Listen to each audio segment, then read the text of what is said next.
آپ کو ریکارڈ پہ ملیں گے. بہت سارے لوگ ہیں جو کبھی نوکری پہ گئے ہی نہیں لیکن ان کو گھر میں بیٹھے ہوئے تنخواہ ملتی رہی اور اوور دا ایئرز ملی. اگر آج پی اے کے یہ حالات ہیں, جو آپ کا ایک قومی اثاثہ, ایک ایسی ایئر لائن جس کی مثال پوری دنیا میں لوگ دیا کرتے تھے, آپ ٹرینڈ سیٹر تھے, آج اس کے حالات یہ ہیں کہ آپ کے پاس اتنے پیسے نہیں ہیں کہ آپ اس کو چلا سکیں, بلکہ آپ نے اسے اونے پونے بیچ دیا ایک پرائیویٹ شخص کو. اور یہ پاکستان کا قومی اثاثہ تھا, یہ بھی بھٹو خاندان کا پاکستان کو تحفہ دیا ہوا ہے کہ پاکستان پیپلز پارٹی اس ادارے کو بچا سکتی تھی, لیکن یہ ہی وجہ بنی اس ادارے کے زوال کی. اور زرداری صاحب یہ کہتے ہیں کہ ہم نے بھٹو کی لیگیسی کو آگے لے کر چلنا ہے. دوستو, عمران خان کو جیل میں 1027 دن ہو گئے. ان آلموسٹ 3 سالوں میں عمران خان کی جماعت تحریک انصاف کے اندر بہت ساری ٹرانزیشنز دیکھی گئی. وہ لوگ جو عمران خان کے بیانیے کے ساتھ کھڑے رہے انہیں جیل میں ڈال دیا گیا, اور جو لوگ عمران خان کے بیانیے کا بوجھ اٹھا نہیں سکے وہ پاکستان تحریک انصاف کو یا تو چھوڑ کر چلے گئے یا پھر جماعت میں رہتے ہوئے پراکسی کا کام کرتے رہے.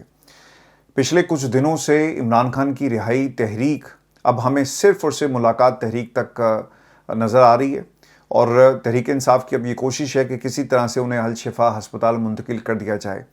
دوستو, پچھلے کچھ مہینوں میں ہم نے کسی ایک شخص سے بھی عمران خان کی رہائی کی بات نہیں سنی.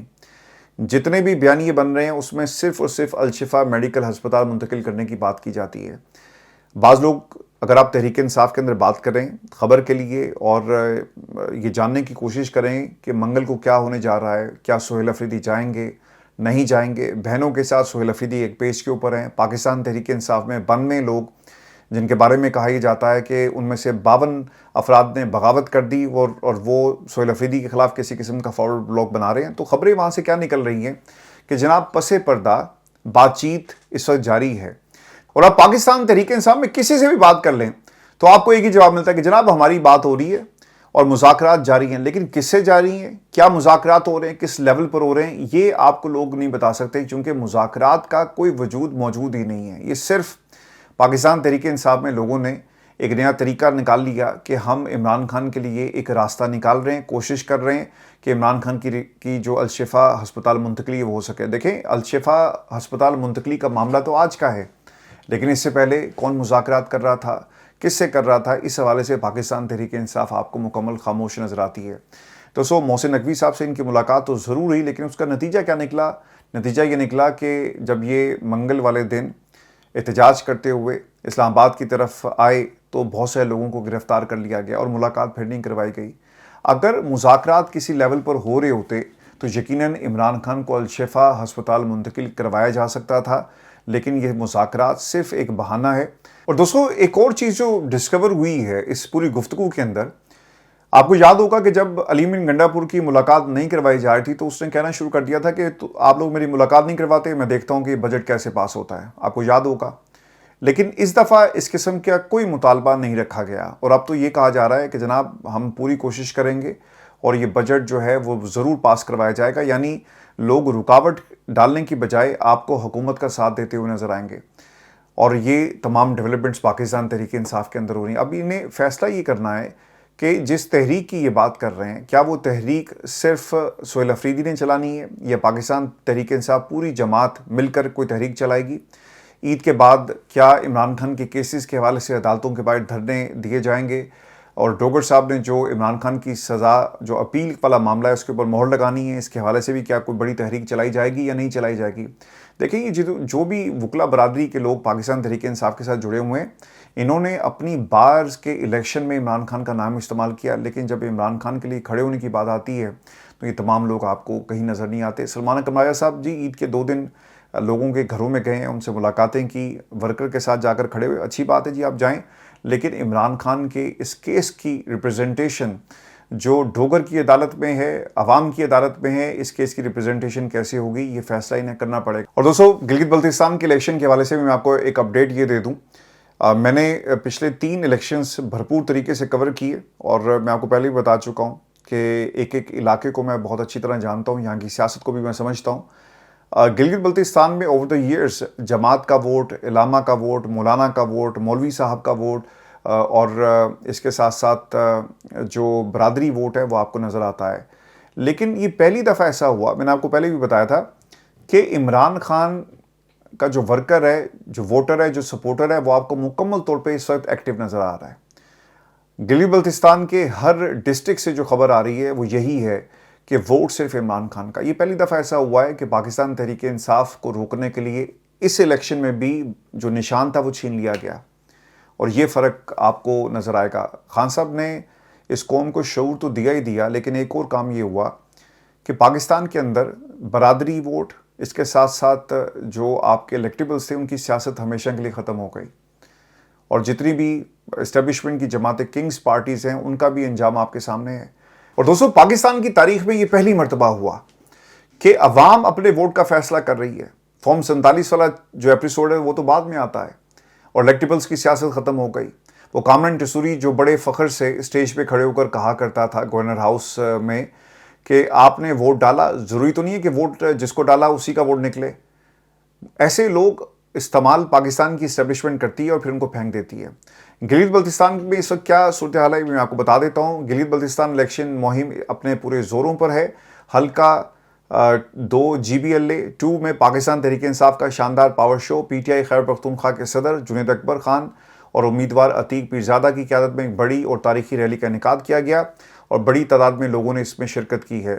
7 جون کو پولنگ ہے، اور یہ الیکشن پہلے جنوری 2026 میں ہونا تھا، لیکن شدید سردی اور موسمی حالات کی وجہ سے اسے ملتوی کر دیا گیا۔ دوستو، گلگت بلتستان میں جو ٹوٹل نشستیں وہ 33 ہیں، 24 جنرل سیٹیں ہیں، یعنی عوام کے ووٹ سے براہ راست، 6 خواتین کی مخصوص نشستیں ہیں، 3 ٹیکنوکریٹس ہیں، اس کے ساتھ ساتھ میجورٹی کے لیے 17 نشستیں درکار ہیں، یعنی اگر آپ کے پاس 17 سیٹس ہوں گی تو آپ آسانی سے حکومت بنا سکتے ہیں، اور کل رجسٹرڈ ووٹرز کی تعداد 9,63,000 ہے، اور پچھلے الیکشن سے تقریباً 30% یہ زیادہ ہے۔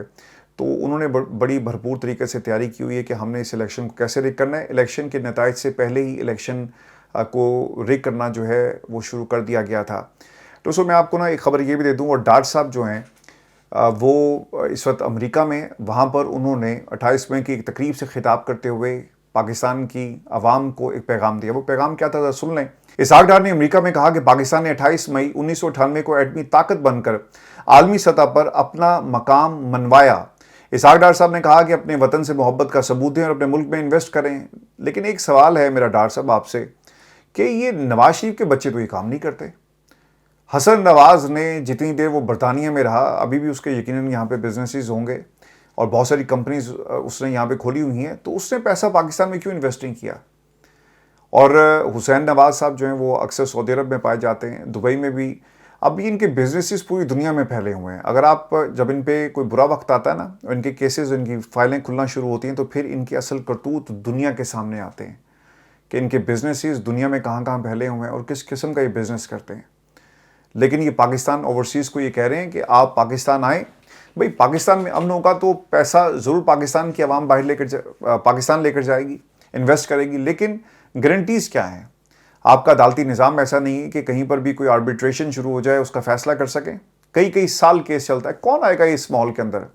بلوچستان میں کون انویسٹ کرے گا؟ بلوچستان کے حالات آپ کے سامنے ہیں، پنجاب کے حالات آپ کے سامنے ہیں، اب تو اسلام آباد کے بھی حالات ویسے ہی جیسے لاہور کے ہیں یا بلوچستان کے ہیں۔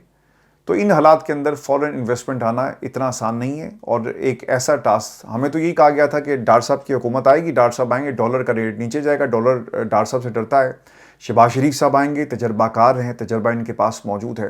تو سیاستدان ایسی باتیں کرتا ہے نا کہ اسٹیبلشمنٹ کے ہاتھ مضبوط کریں گے، انویسٹمنٹ پاکستان کے اندر لے کر آؤ، تو سمجھ میں آتا ہے کہ یار ان کا کام یہی ہے۔ اور دوستو، پاکستان میں صحافیوں کی ایک پوری لوٹ ہے جو دن رات قصیدے پڑھ رہی ہے، سبق ہمیں پڑھا رہی ہے، پاکستان کی عوام کو بتا رہی ہے کہ ہاؤس آف شریف نے کیا کیا۔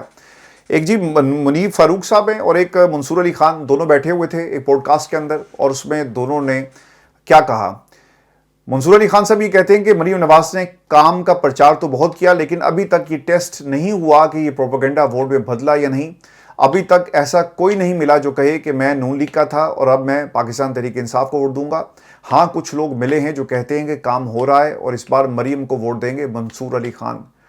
تو یہاں پہ صحافت کیا ہونی ہے؟ یہاں پر تو ترجمانی ہو رہی ہے۔ آپ شام کو یہ پروگرام کرتے ہیں، مجھے نہیں یاد پڑتا کہ پاکستان میں ان صحافیوں نے کبھی کوئی انویسٹیگیٹو سٹوری کی ہو۔ آپ کو یاد پڑتا ہے ضرور ہمیں ہماری تصحیح کر دیں۔ پاکستان کے اندر سر انویسٹیگیشن جو تھی، انویسٹیگیٹو جرنلزم تو ویسے ہی ختم ہوگی، تحقیقاتی صحافت اب ہمیں ہوتی ہوئی نظر نہیں آتی۔ کتنی دیر ہوگی کہ ہم نے کوئی بڑا سکینڈل کسی حکومت کا، کسی مقامی حکومت کا، کسی ایون کے کونسلر لیول پہ بھی کوئی ہم نے سکینڈل دیکھا ہو؟ یہاں پر کوئی خبر نہیں آتی، صرف پی آر ہو رہی ہے، ترجمانی ہو رہی ہے، اور پاکستان میں جو انویسٹیگیٹو جرنلزم کرنا بھی چاہتا ہے تو اسے بھی دبا دیا جاتا ہے۔ آج آپ حالات دیکھ لیں کہ کیا ہیں، اور ان کی پوڈ کاسٹ کے اندر، ان کے ویلاگس کے اندر صرف تعریفی کلمات آپ کو ملیں گے۔ دوستو، صحافی کا کوئی کام نہیں بنتا کہ وہ حکومت وقت کی تعریفیں کرے یا کسی خاص سیاسی خاندان کے قصیدے آپ کو پڑھتا ہو نظر آئے، پھر آپ میں اور ترجمانوں میں کوئی فرق نہیں رہتا۔ یہ وہ لوگ جو اپنی صحافت میں اس تعریف کو ایک باقاعدہ اس کا ایک حصہ سمجھتے ہیں، ان کے لیے ایک ویڈیو ہے جی، یہ Pakistan institute of medical science Islamabad کی ہے۔ اب یہ سیلیبریٹنگ مارکہ حق کی کوئی تقریب تھی، اور organise by the college of medical technology, اور بچے وہاں پہ بیٹھے ہوئے ہیں، اور وہاں پہ نعرے کیا لگ رہے ہیں؟ قیدی نمبر 804۔ آپ کس طرح سے لوگوں کو مائنس کریں گے؟ آپ مائنس نہیں کر سکتے۔ عمران خان کو پاکستان کی سیاست سے مائنس نہیں کیا جا سکتا۔ جتنے مرضی آپ منیب فاروق جو ہیں وہ میدان میں آ جائیں، غریدہ فاروقی جیسے لوگ میدان میں آ جائیں، اور نہ جانے کتنے لوگ جو اس راہ پہ چل پڑے اور اپنی صحافت کو وہ اس طرح سے زندہ رکھے ہوئے ہیں۔ اور مجھے تو حیرت ان لوگوں پہ ہوتی ہے جو ان لوگوں کو سنتے بھی ہیں اور پھر ان کو فالو بھی کرتے ہیں۔ انفارچونیٹ ہے پاکستان کی صحافت کے لیے، اور صحافیوں کو جو کام ہے وہ کر نہیں رہے۔ آپ کی بیٹ کے اندر ہزاروں کی تعداد میں ایسی سٹوریز ہوں گی جن کو آپ پاکستان کی عوام کے سامنے رکھ سکتے ہیں، انویسٹیگیٹو سٹوریز کریں، لیکن آپ کو کوئی اکانومی پہ بات کرتا ہوا نظر نہیں آئے گا۔ ہمارے ملک کا سر المیہ کیا ہے؟ میں ڈاکٹر ندیم الحق صاحب کو سن رہا تھا، ان کا ایک کلپ جس میں وہ یہ کہتے ہیں کہ پاکستان کی صرف 13 کمپنیاں جن کی ویلیو $1 ارب سے زیادہ ہے، جبکہ انڈیا کی صرف ٹاٹا 440 ارب ڈالر کی ہے، دبئی کی کمپنیاں 40-50 ارب ڈالر کی ہیں، ہماری کمپنیاں $1 ارب نہیں کراس کر سکتی۔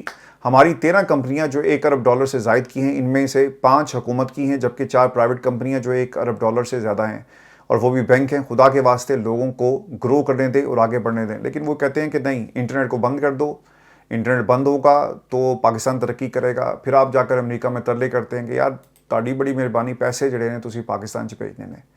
دیکھیں، جس ملک کے اندر غریدہ فاروقی جیسے صحافی، اور وہ لائن کیا کہہ رہے ہیں، مجھے تو خیر کہتے ہوئے بھی شرم آ رہی ہے کہ یہ ان کی جرنلزم کا معیار ہے۔ غریدہ کہتی ہیں جی کہ میری نظر میں مریم نواز وزیر اعلیٰ کے پیکج کے طور پر کامیاب نہیں ہو پائی، ابھی تک ان کے کرنے کے بہت سے کام تھے جو نہیں کیے۔ میں جانوروں کے حقوق کا بہت خیال رکھتی ہوں، لیکن مریم نواز کی حکومت میں ان معصوموں، بے زبانوں اور مظلوموں پر بہت ظلم ہو رہا ہے۔ یہ انتہائی شرمناک اور افسوسناک ہے۔ کچھ عقل استعمال کریں، کچھ تو رحم کریں۔ جس طرح کتوں کو مارا جا رہا تھا، خدا کے لیے کچھ رحم کریں۔ شہباز شریف نے جانوروں کے حقوق کے لیے بہت کام کیا۔ پی ٹی آئی کا بیان کہ نہتے لوگوں کو گولیاں مارتے ہیں، یہ سیاسی بیانیہ ہے۔ کہاں کی بات کو کہاں ملایا گیا؟ جانوروں پہ ظلم نہیں ہونا چاہیے، بالکل نہیں ہونا چاہیے، لیکن خدا کے لیے کچھ شرم کریں۔ یہ جرنلزم نہیں ہے، یا آپ اپنا سکور شٹل کر رہے ہیں۔ اگر خان صاحب نے کبھی زندگی میں آپ سے سیدھے منہ بات نہیں کی، یا آپ کے کسی پروگرام کو یا سوال کو پسند نہیں کیا، اور آپ ایک خاص قسم کی جرنلزم کریں گے، یہ جرنلزم نہیں ہے۔ یہ لوگ اپنا سکور شٹل کر رہے ہیں۔